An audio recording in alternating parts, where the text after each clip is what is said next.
Hello, I'm Sebastian. Welcome to 9nar Trees podcast. Today, I will summarize and review the book.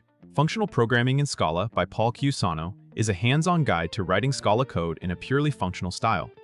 The book is widely known for teaching core functional concepts through practical problem-solving rather than theory alone, making it useful for developers who already write Scala but want stronger design skills and fewer side effects. It introduces a disciplined approach centered on immutability, referential transparency, and composable abstractions that scale from small utilities to large systems. Along the way, it connects functional ideas to real programming concerns like error handling, testing, and concurrency. Readers can expect to learn how to model programs with types, build reusable libraries, and reason about code with confidence. The overall focus is on developing habits that lead to simpler, safer, and more maintainable software in the Scala ecosystem. I will give you key takeaways from this book. Firstly, thinking functionally, immutability and referential transparency. A central theme of the book is shifting from an imperative mindset to a functional one, where programs are built from expressions rather than sequences of commands. Immutability is presented as a practical tool that prevents hidden state changes and makes behavior easier to predict. Closely related is referential transparency, the idea that an expression can be replaced by its value without changing program meaning. This property is what enables equational reasoning, a way of understanding correctness by simple substitution and algebra-like steps. In Scala, adopting these principles often means preferring val over var, avoiding in-place updates, and using persistent data structures that efficiently share structure. The book frames these ideas not as academic ideals but as techniques that reduce bugs and make refactoring safer. When functions have no unexpected effects, you can test them more directly, parallelize computations more safely, and build larger programs by composing smaller, trustworthy parts. This topic lays the foundation for everything that follows, because many later abstractions depend on predictability and composability.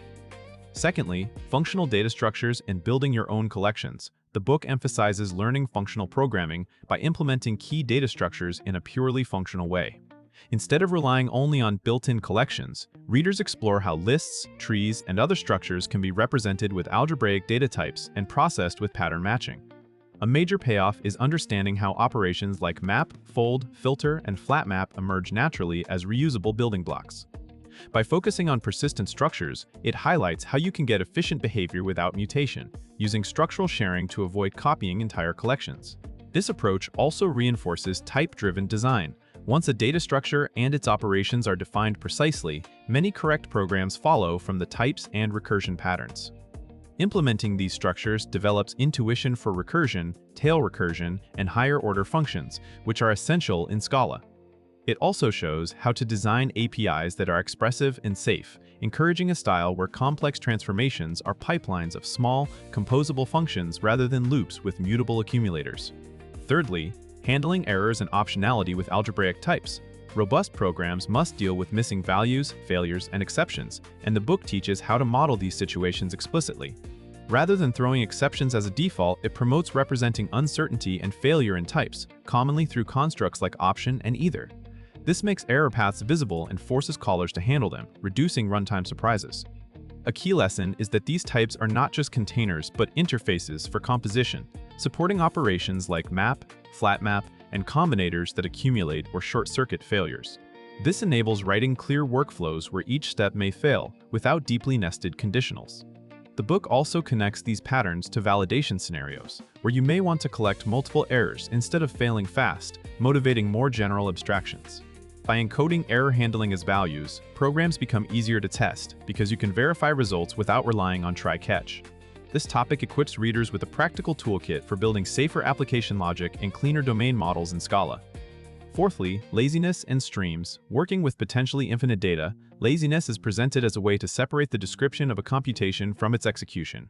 The book commonly explores lazy sequences, often via a stream-like abstraction, to demonstrate how you can model data that is expensive to compute or even infinite.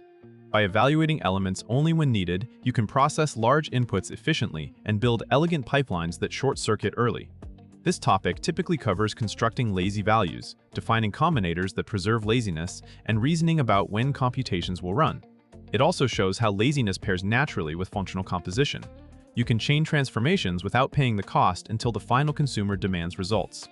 In Scala, careful design is needed to avoid accidental strictness. so the book highlights patterns for writing operations like map, take, drop, and fold in a way that remains lazy.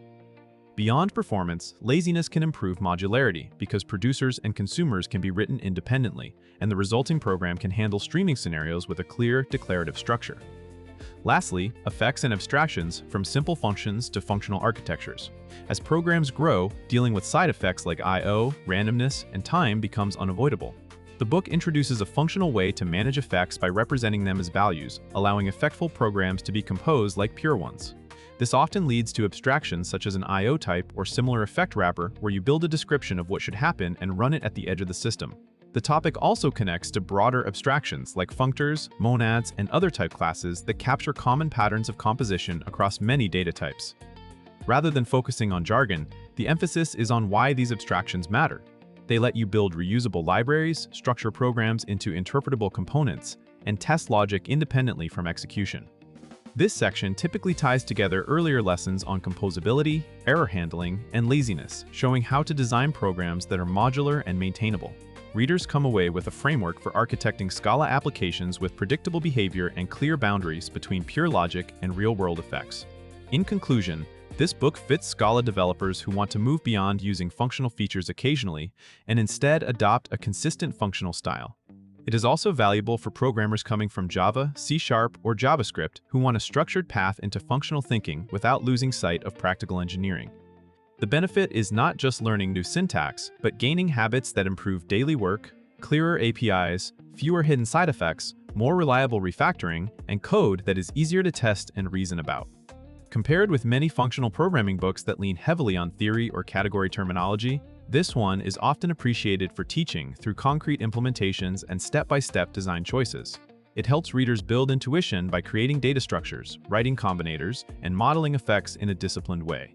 If you want to write Scala that scales in complexity without becoming fragile, and you prefer a learning approach rooted in programming practice, this book is worth buying and working through carefully. If you would like to support Paul Chiusano, you can buy the book through the Amazon link I've provided in the podcast description. After reading the book, please let me know what you think and share your thoughts. See you around.